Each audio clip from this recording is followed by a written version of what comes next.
جس نے امام حسن ہونا ہے.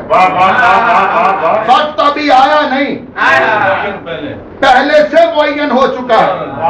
تو ظرف زمان اور ظرف مکان پہلے سے موجود ہے, مظروف بعد میں آ رہا ہے. توجہ ہے بھائی, ظرف زمان میں سے لیلۃ القدر پہلے ہے, قرآن مظروف بن کر بعد میں نازل ہو رہا ہے, کیونکہ مظروف سے پہلے ظرف بنایا جاتا ہے,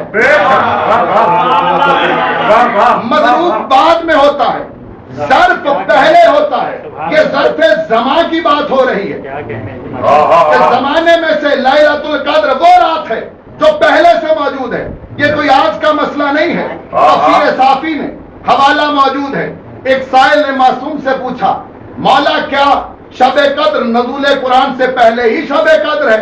کہا ہاں, کوئی شک ہے؟ کہا نہیں مولا, ایمان کی مضبوطی کے لیے آپ سے پوچھ رہا ہوں. مولا پھر یہ بتائیے کہ آخر اس رات کو یہ فضیلت ملی کس لیے کہ نزول قرآن سے پہلے ہی یہ لیلۃ القدر ہے؟ مولا نے مسکرا کے جواب دی, اگر سننا چاہتے ہو تو سن بھی لینا اور سنبھل بھی لینا. کائنات میں جس رات میں ہماری ولایت کو واجب کیا گیا وہ لیلۃ القدر ہی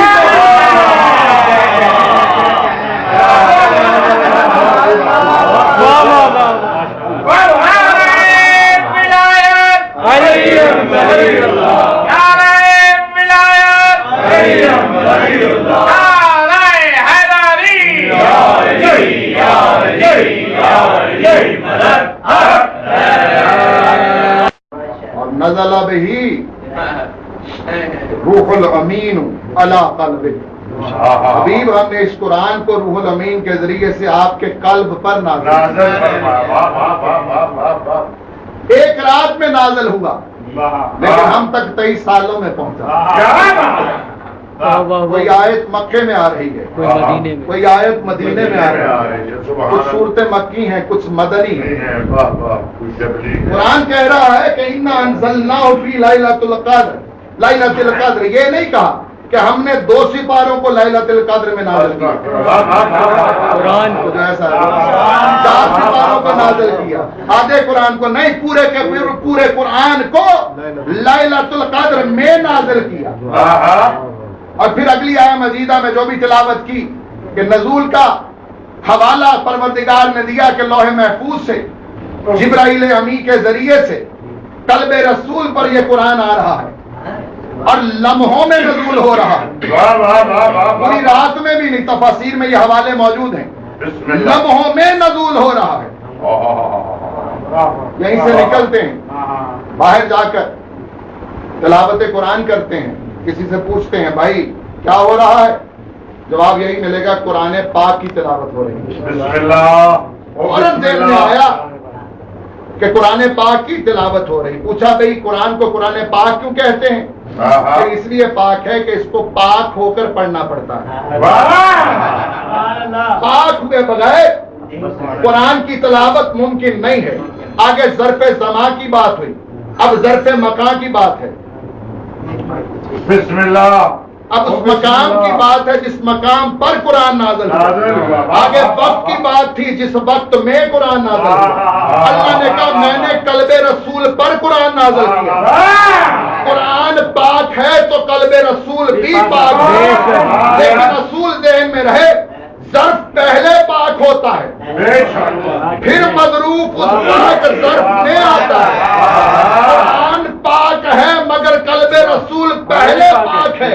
اب ہم کیسے مان لیں کہ غار حرا میں جبرائیل آئے, سینہ چاک کیا, کیا نقطہ نکالا اور قلب رسول کو پاک کیا؟ تم نے قرآن سمجھا ہی نہیں ہے.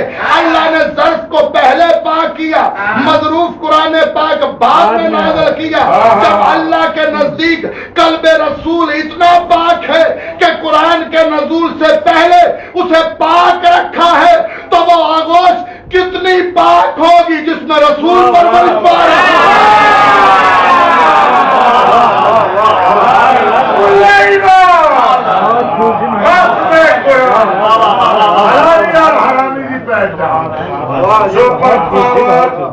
فلک شکاف خیبر شکر بم بم نعرہ ابو طالب علیہ السلام کتنی مولا پاک ساگوش میں رسول پرورش پا رہے ہیں تمہید میں نے باندھ لی اب اصول بن گیا کہ قرآن کے نزول کے لیے کلمہ رسول چاہیے ترتیب ذہن میں رہے لفاظی نہیں ہے، کتابت نہیں ہے، جوش خطابت نہیں ہے. واہ واہ واہ واہ